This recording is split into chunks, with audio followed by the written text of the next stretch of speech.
Assalamualaikum warahmatullahi wabarakatuh. Selamat siang anak-anak. Bagaimana keadaan kalian pada siang hari ini? Semoga selalu dalam keadaan sehat. Pada pertemuan kali ini, saya akan membahas tentang virus. Baru-baru ini, dunia itu dikejutkan dengan adanya virus corona atau COVID-19 yang telah merenggut ribuan jiwa. Virus corona yang sedang maraknya pada akhir-akhir ini itu disebabkan oleh virus yang memang tidak bisa dilihat dengan mata telanjang. Virus itu nanti akan menginfeksi manusia, terutama pada saluran pernafasan atas. Nah, pada kesempatan kali ini, pokok bahasan yang akan kita pelajari yaitu tentang sejarah penemuan virus, ciri-ciri virus, reproduksi virus, klasifikasi virus, dan peranan virus di dalam kehidupan manusia. Nah, untuk tujuan pembelajaran pada kesempatan siang hari ini, yaitu nanti diharapkan peserta didik dapat mengetahui ciri-ciri virus. Yang kedua, peserta didik diharapkan dapat membedakan struktur virus dengan makhluk yang lainnya. Yang ketiga, peserta didik dapat menjelaskan peranan virus yang menguntungkan maupun yang merugikan. Yang ketiga, peserta didik dapat mengetahui cara menghindari diri dari bahaya virus. Nah, itu tujuan pembelajaran yang diharapkan tercapai pada pertemuan kali ini. Pengertian virus. Virus itu merupakan parasit berukuran mikroskopis yang menginfeksi sel organisme biologis, organisme hidup. Virus dapat bereproduksi di dalam material hidup dengan cara menginfeksi dan mengendalikan sel makhluk hidup karena virus tidak memiliki perlengkapan seluler untuk bereproduksi sendiri atau bereplikasi sendiri.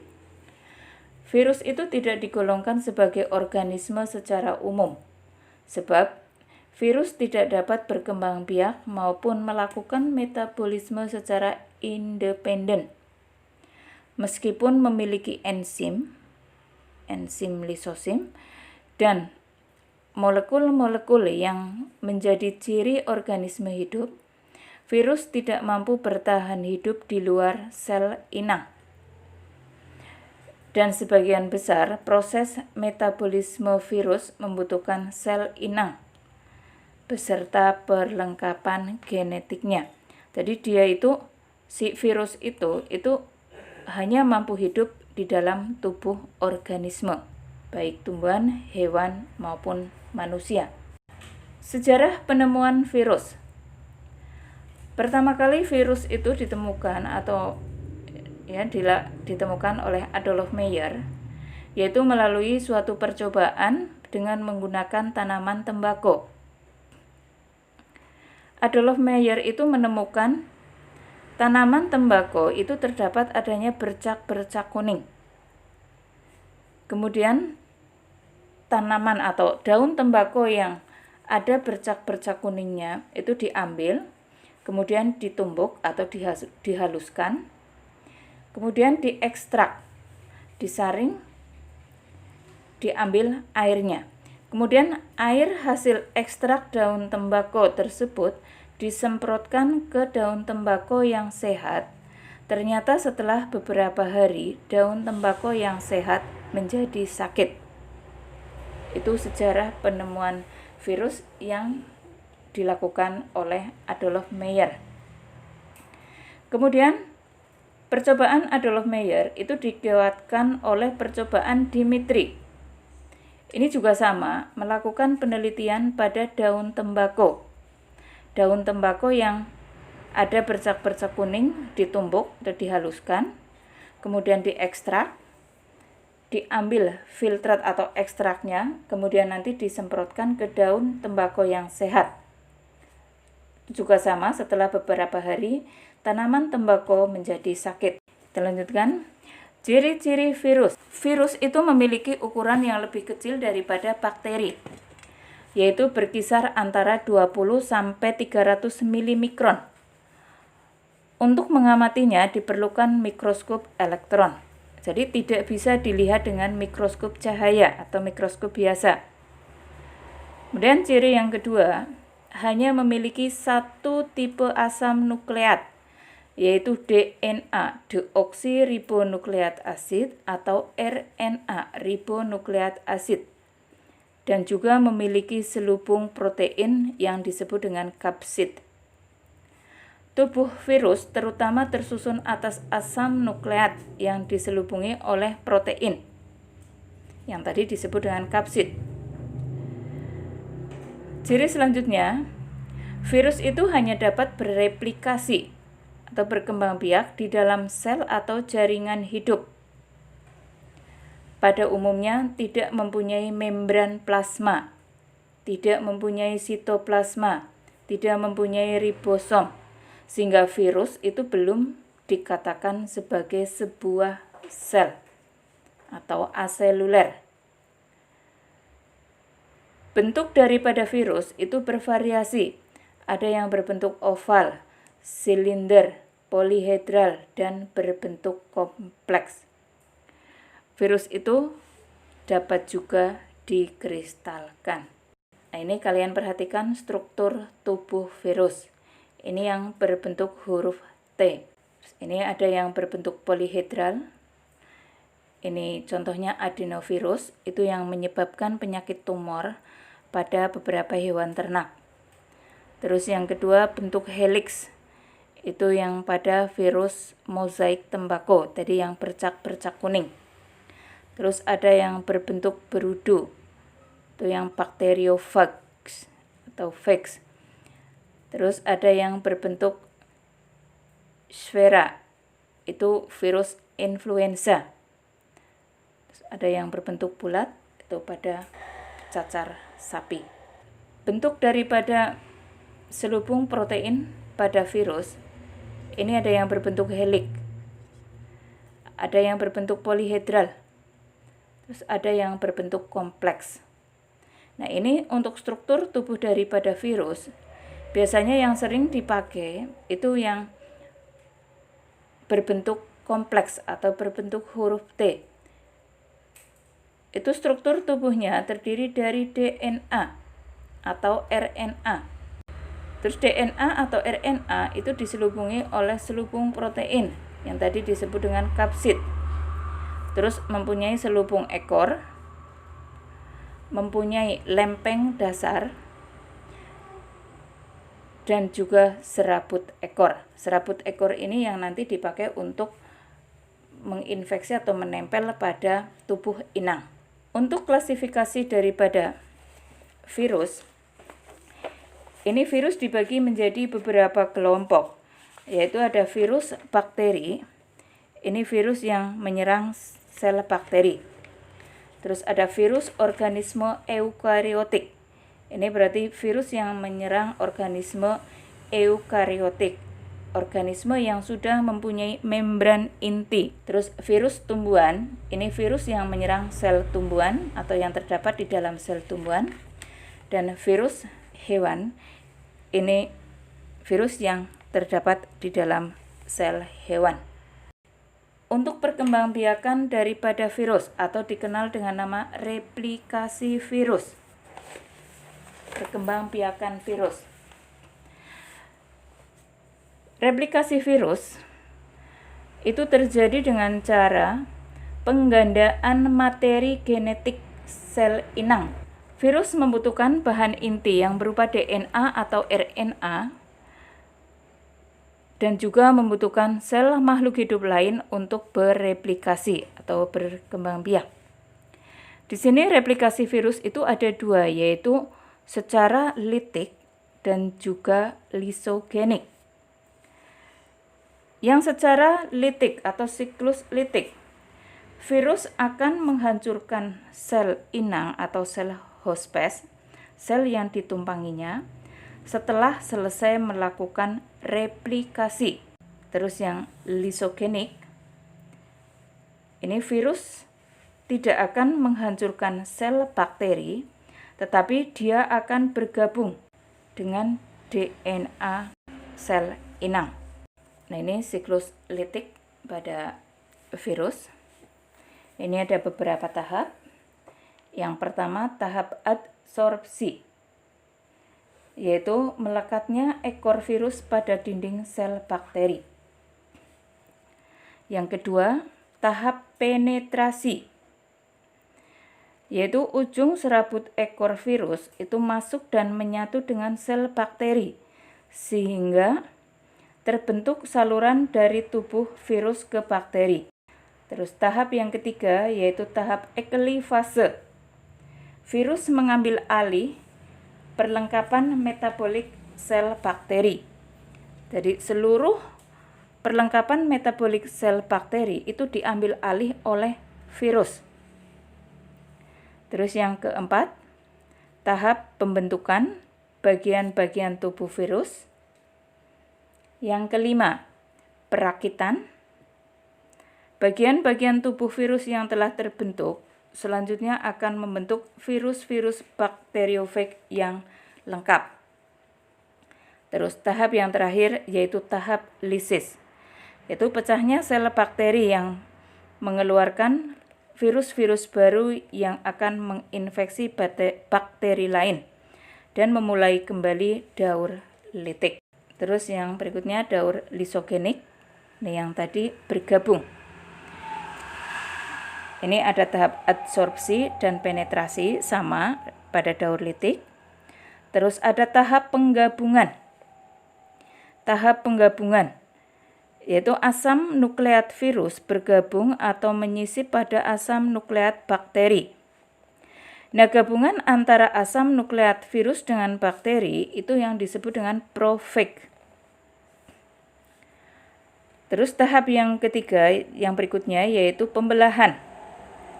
Yaitu pada saat sel bakteri membelah, profag ikut membelah, sehingga menghasilkan bakteri-bakteri yang mengandung profag.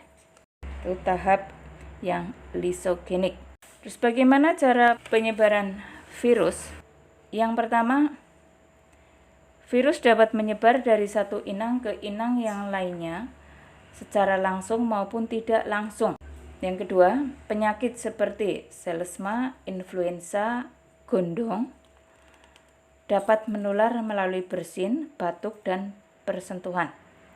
Demam, bisul, kutil diduga menular dengan cara sentuhan, sementara penyakit polio dapat menular melalui tinja. Selain itu, beberapa penyakit lainnya dapat menular melalui perantara hewan, misalnya nyamuk, lalat, dan gigitan hewan seperti anjing dan kera. Bagaimana cara pengendalian virus supaya virus itu tidak berkembang biak?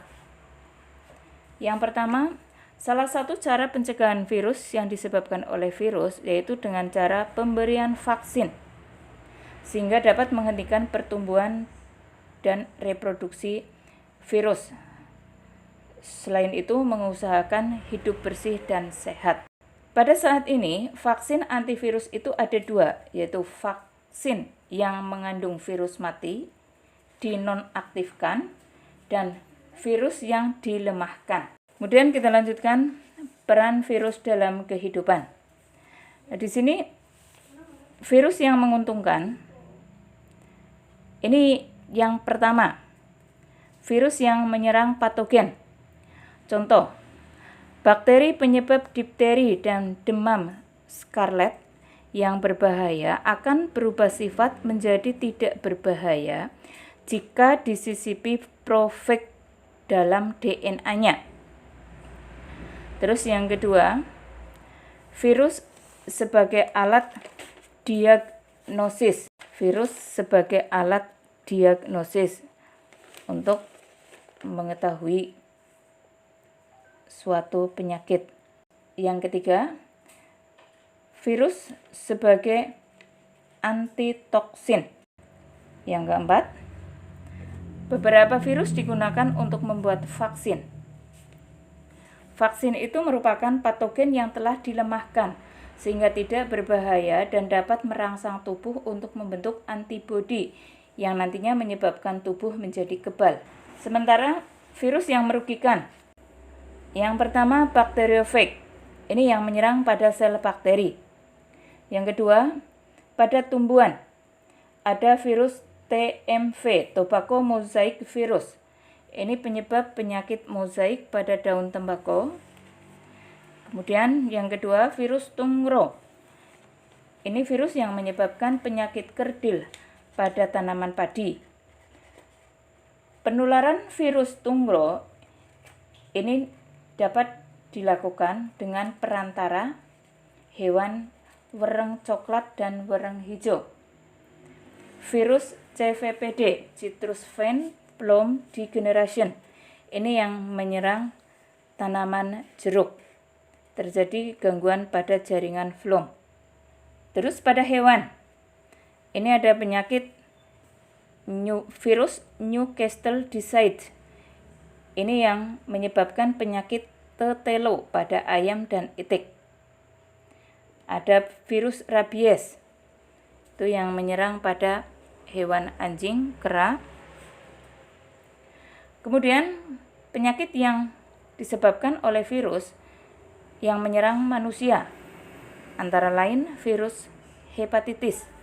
Ini yang menyebabkan penyakit hepatitis radang hati. Yang paling berbahaya itu virus hepatitis B. Terus virus corona atau coronavirus. Ini penyebab infeksi saluran pernafasan atas. Ini juga sangat berbahaya. Virus rabies, penyebab rabies. Virus polio, penyebab polio. Virus variola dan varicella, ini yang penyebab penyakit cacar api dan cacar air. Virus influenza yang menyebabkan penyakit influenza. Virus dengue, ini yang menyebabkan penyakit demam berdarah. Dan virus HIV, penyebab penyakit AIDS. Dan masih banyak lagi contoh virus yang menyebabkan penyakit pada manusia. Di sini saya ambil contoh salah satu penyakit yang disebabkan oleh virus, yaitu virus corona yang saat ini sedang rame-ramenya dibahas di dunia ini, itu COVID-19. Infeksi coronavirus ini merupakan penyakit yang disebabkan oleh virus corona dan menimbulkan gejala utama berupa gangguan pernafasan. Penyebab coronavirus ini merupakan virus yang single-stranded RNA yang berasal dari kelompok Coronaviridae. Dinamakan coronavirus itu karena permukaannya yang berbentuk seperti mahkota, koron atau corona. Ini bentuk coronavirus, bentuknya seperti ini. Gejala coronavirus itu sangat bervariasi, mulai dari flu biasa hingga gangguan pernafasan berat, menyerupai pneumonia. Gejala corona yang umum dialami mereka yang mengalami infeksi coronavirus antara lain demam tinggi disertai menggigil, batuk kering, pilek, hidung berair dan bersin-bersin, nyeri tenggorokan, sesak nafas. Nah, bagaimana cara terbaik untuk menghindari penyakit akibat dari infeksi coronavirus? Yang pertama, rutin mencuci tangan menggunakan sabun dan air mengalir selama kurang lebih 20 detik. Yang kedua, apabila tidak memungkinkan atau tidak tersedia air dan sabun, bersihkan tangan menggunakan pembersih tangan berbahan alkohol. Hindari menyentuh hidung, mata, atau mulut, terutama bila tangan masih kotor. Hindari kontak dengan orang-orang yang sedang sakit. Tetaplah berada di rumah bila sedang sakit. Gunakan masker. Kemudian melakukan vaksinasi.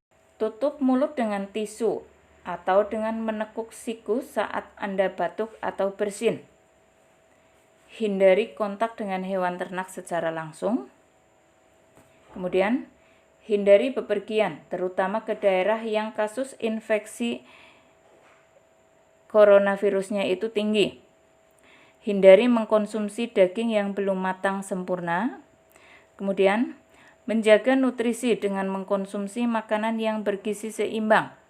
Minum air putih dalam jumlah cukup. Istirahat yang cukup. Juga dapat membantu menjaga kondisi tubuh agar tetap bugar dan terhindar dari infeksi virus corona. Setiap orang yang mengalami gejala menyerupai infeksi corona, jangan ragu-ragu untuk segera berkonsultasi dengan tenaga kesehatan untuk memastikan penyebabnya. Demikian materi yang